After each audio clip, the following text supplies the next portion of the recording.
Hi everybody! One of my favorite traditions is reading a bedtime story with my kids. So since we're housebound, I thought that I would share some of our traditions with you. So for the next couple of weeks, every Wednesday at 7 o'clock, there will be a short video of me reading a few pages of Peter Pan by James M. Barrie here on Facebook. So snuggle in and enjoy! Wendy, John, and Michael Darling were fast asleep in their bedroom. Their parents had already left for a party. Nana, the family dog, slept near the garden in the yard.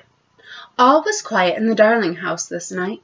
Suddenly, the bedroom lights blinked, then went out. An instant later, another light shone in the room. It was a small, brilliant light, 100 times stronger than regular light. The tiny light dashed about the room, then came to rest. Moments later, the window blew open wide. A boy dropped through into the room. He was dressed in green with leaves for a shirt. The tiny light dashed past the boy, flew about the room, and then disappeared inside a jug. "Tinker Bell," the boy called softly, "do come out and help me look for my shadow." A tiny tinkle of golden bells flowed up from the jug. For the light inside the jug was not a light at all. It was a fairy, no bigger than your hand. Tinker Bell flew out of the jug and sat on the big chest. The boy jumped onto the chest too. When he did, something came tumbling out of one of the drawers. There on the floor lay the boy's shadow. The boy whooped with delight. He was so excited that he slammed the chest drawer closed, trapping Tinker Bell inside. The boy stepped on his shadow, thinking it would stick to him, but it did not stick. When he saw a bar of soap on the wash basin, he grabbed it, rubbing it on his feet. Then he stood up and stepped on his shadow again. It still would not stick. He stamped his foot and began to cry. His sobs woke Wendy. She sat up. "Who are you?" Wendy asked, clearly startled. The boy rose to his feet and bowed politely. "I am Peter Pan, and I have come for my shadow." "Well," Wendy said slowly, "you can't put your shadow on that way. I guess I could sew it on for you." As Wendy sewed, Peter Pan told her how he had come to lose his shadow. "I often visit this room," he said. "I sit in the open window and listen to your mother when she tells you her wonderful stories. But one night, after you and the boys were asleep, your mother saw me. I flew away, but my shadow caught on a nail and tore off." "There, all finished," Wendy said, snipping the last bit of string from the shadow. "You shouldn't be peeking in people's windows, you know. Besides, doesn't your mother tell you stories?" Peter stood and lifted his foot. His shadow sprang to life. It was still a bit wrinkled, but it did everything Peter did. "I don't have a mother," he said. "No mother?" Wendy asked sadly. "Then how do you live? Where do you live?"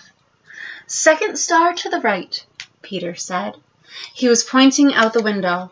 "And I'm all right. I ran away when I heard my mother and father talking about what I should be when I grew up. I never want to grow up. I want to stay a boy and have fun. So now I live in Neverland with the Lost Boys." Just then, Peter noticed Tinker Bell was missing. Where was she? He sprang to the top of the chest. "Tink, are you in there? Come out and meet Wendy." The drawer shook, and there was a faint tinkle of bells, but the fairy would not come out. She did not like the attention Peter was giving Wendy. Wendy was delighted. "Peter," she cried, "you don't mean to tell me there is a fairy in this room?" Peter pulled the drawer open and Tinker Bell flew out. She brushed past Peter's hand. Fairy dust sprinkled across his fingers. Wendy had to bend down to get out of Tinker Bell's way. "Peter, who are the Lost Boys?" Wendy asked. "They're the boys who fell out of their baby carriages when their parents were looking the other way.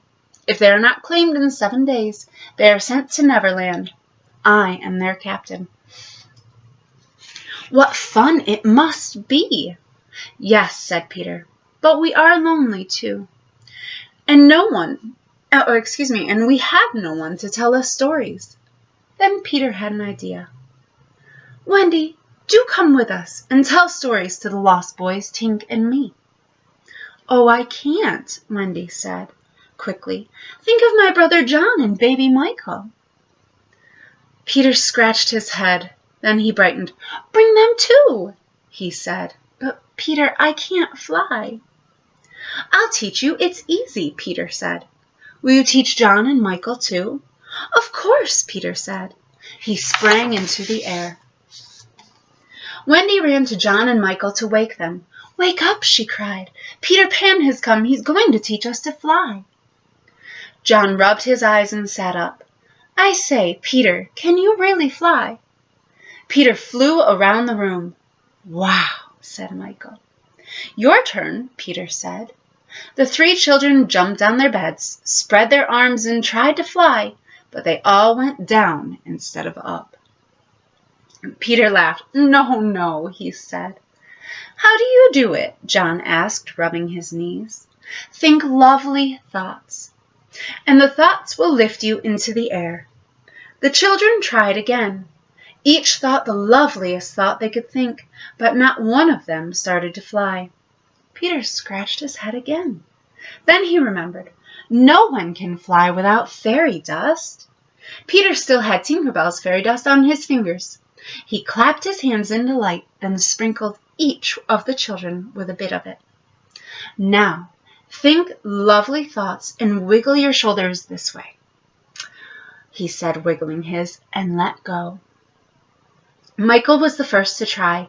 He thought of large ice cream cones and wiggled his shoulders.